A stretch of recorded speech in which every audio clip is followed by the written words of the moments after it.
Well, guys, 2017 is coming to a close, and we had a great year for games. There have been so many amazing games that came out this year. This is going to be my first ever top 10 games of the year list.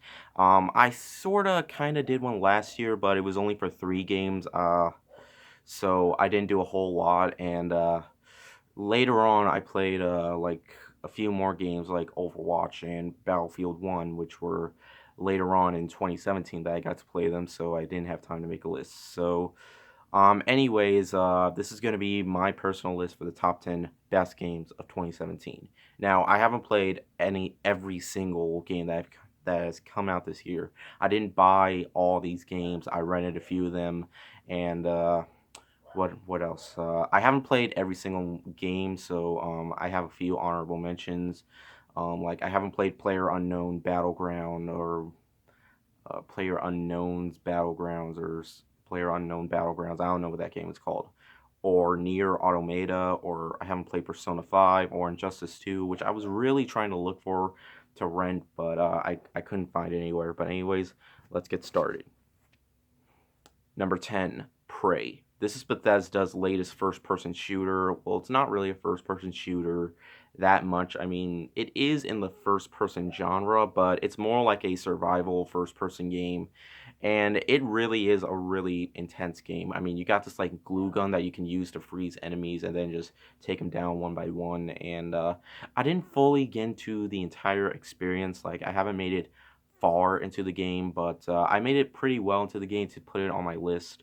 So, plus, I've only played 10 games, so, but I liked all these games that I have played, the 10 games that I have played. So, pretty much, Prey is a solid game, and I highly recommend checking it out.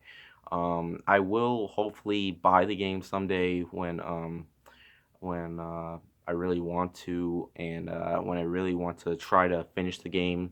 But anyways, number 10 is Prey. Number 9, Destiny 2.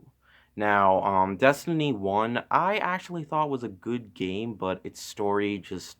I actually, when I first got this, I used to love this game. I used to praise it, but, just thinking about it, it wasn't as good as I thought it was.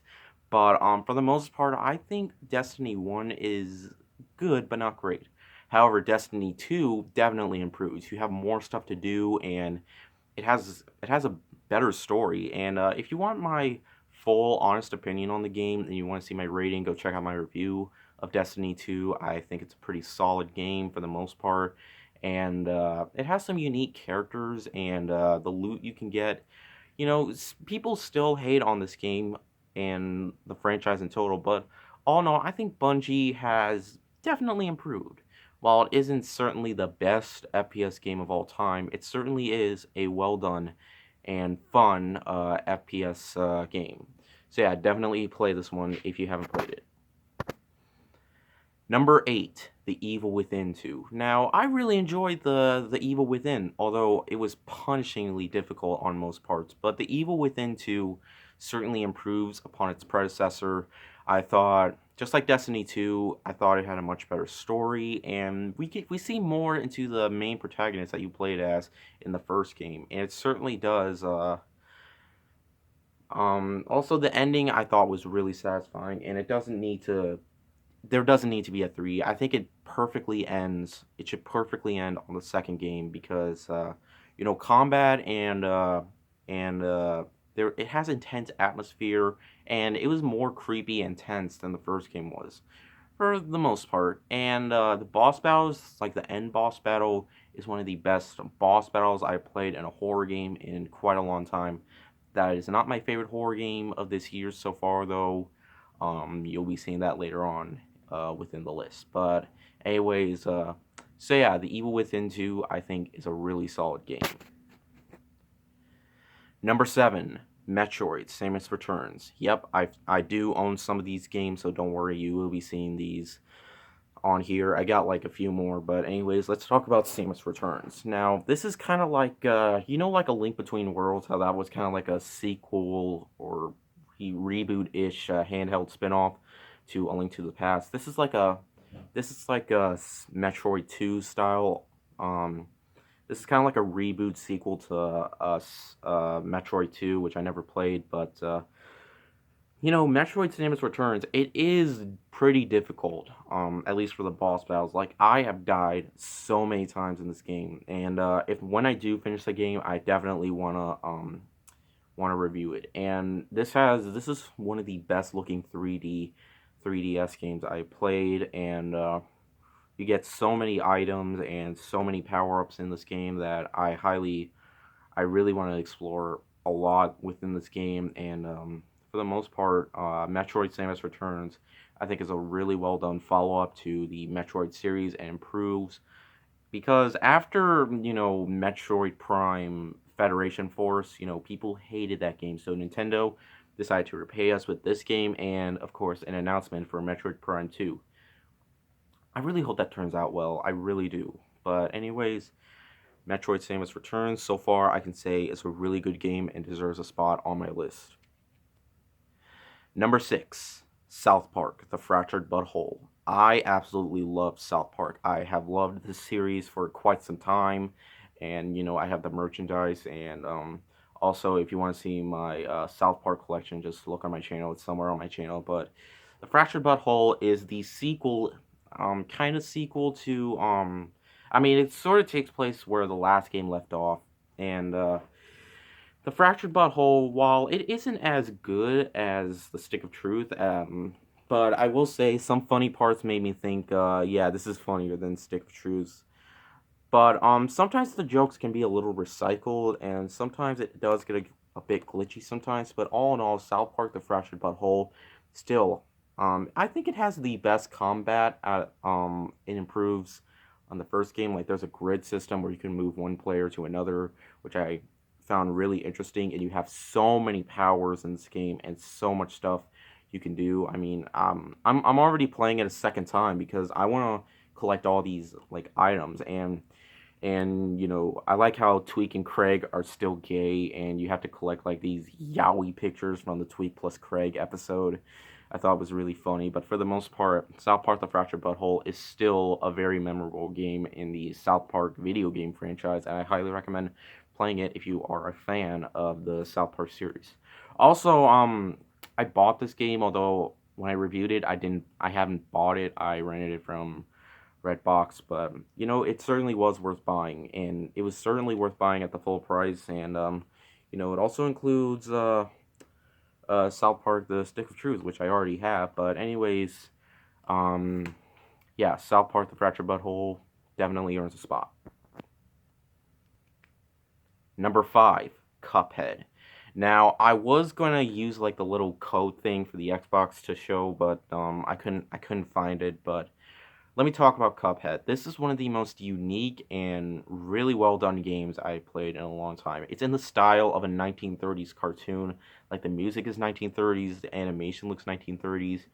Why couldn't they put this in like a TV show spinoff or something? It would be really well done. And while there's no like voicing, even the texting, it has the characters talking like they were from the 1930s, which is really unique. But don't think that this game looks all that innocent with its animation. No, it is a really difficult game. I mean, hell, Rayman Origins was a pretty difficult game, and Dark Souls. Oh my God, Dark Souls. Let's not even talk about Souls. I mean, it's a great game, but holy shit. And Battletoads. Oh my God, this is one of the hardest games I've ever played in my entire life. Like, but it has some amazing boss battles. Like, it has some of the best boss battles, and as soon as I beat the boss battles, I mean, I've already beaten World 1, so I have 3 more to go. I bet I'll probably die like 1,689 times before I could actually finish the game. But Cuphead is certainly a very memorable game that it might get a sequel because of how acclaimed it is getting, especially for an Xbox One game. I highly recommend, if you have an Xbox One and you don't have Cuphead, definitely buy it. It's certainly worth the price. Number 4, Resident Evil 7 Biohazard. This is the first game I played this year that has come out in 2017, and so far, Resident Evil 7 Biohazard, I've beaten 2 times, and I just couldn't stop playing it because of how fun it was. definitely revived the franchise. And if Capcom continues making games like the Resident Evil series just like this, well, maybe not always first person, like this is a first person game. And it really does like bring up expectations. I mean, and for the first person view or the VR view, if you have a PlayStation VR, then it's certainly worth playing. And and it definitely feels like you are the character.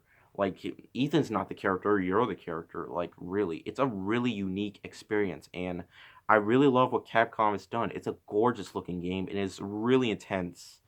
Although I would have liked it if the main like the first things you kill aren't like these mushy like gushy like monster things pretty much this isn't like the zombie formula like it had in the first two Resident Evil games. I haven't played the third game, but I think there's zombies in that, but or the reboot to Resident Evil, but this is one of the best in the series in my opinion, and it certainly is a very creepy and welcome home to the Resident Evil series. And if you are a fan of Resident Evil, definitely play this one. I recommend it.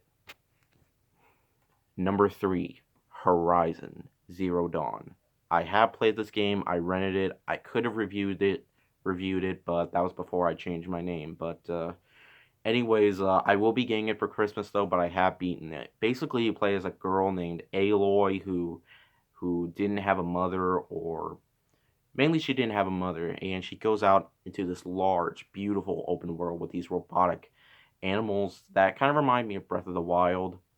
Oh no, I think I spoiled the next top two games. But anyways, Horizon Zero Dawn is a really unique game, and it is one of the best PlayStation experiences I've had in my entire life. I mean, it's easily best PlayStation game of the year. I mean, if you own a PS4, this is a must own.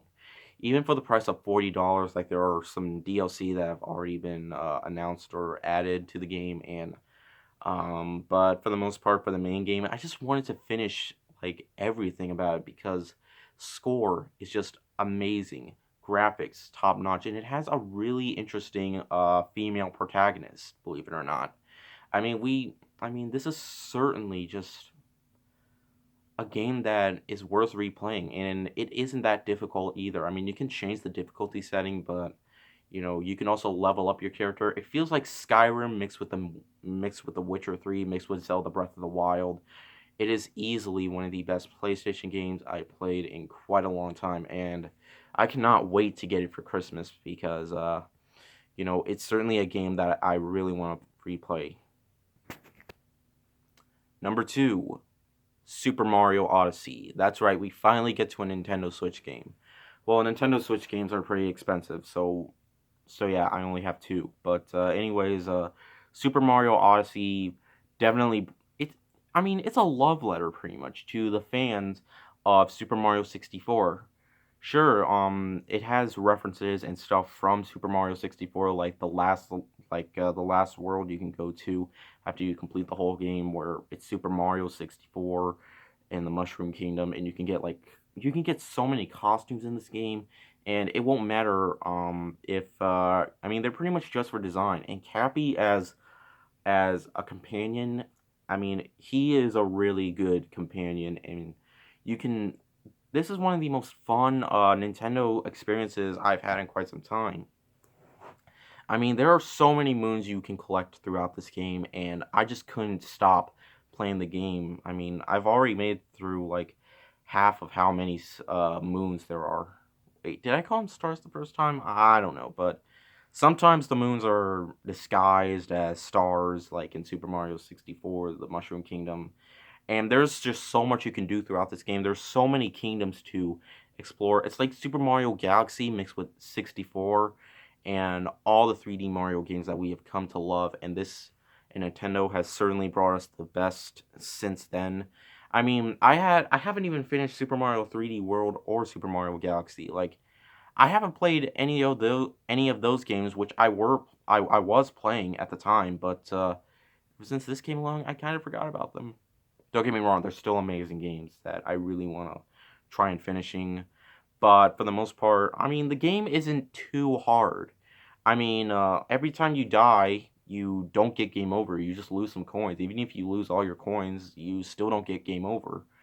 I don't think. I mean, I never lose all of my coins because the game, for the most part, is a little too easy. But all in all, it is challenging for the most parts. Like it is impossible for me to get every single moon that is in this game. But all in all, I'm happy for what Nintendo has brought us, and I cannot wait to play some more of this when I get the chance.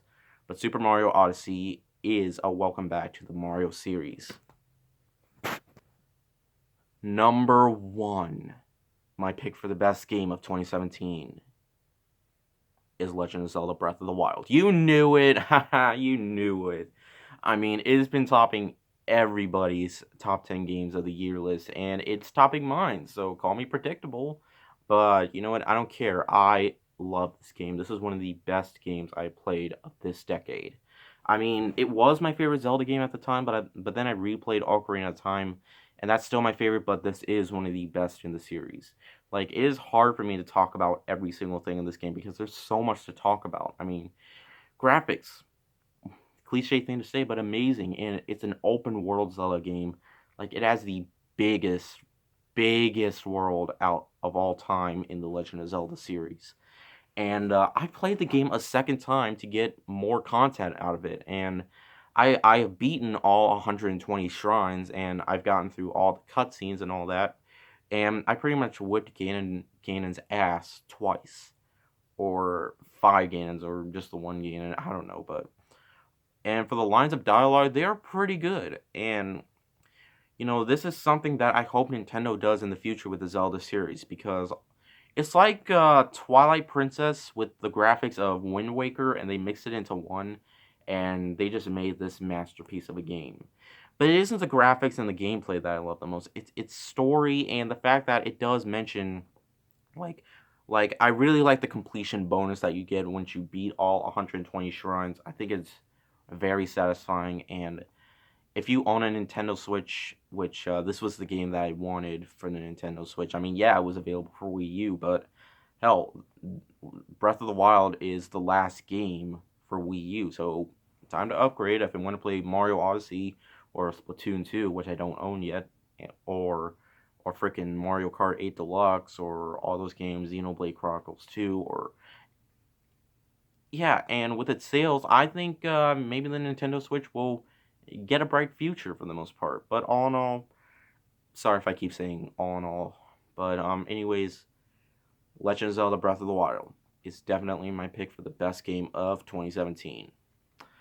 Alright, so this was kind of hard to make. Sorry, I didn't edit like box or whatever, but I will in my next top 10 hopefully, but I'll probably make my list for the top 10 or top something best movies of the year list probably like after Christmas or something, but thank you guys so much for watching, and I hope we get another great year of gaming next year. I mean, hell, there's so many games that we're anticipating next year. Like, I don't understand why Red Dead Redemption 2 hasn't come out this year, but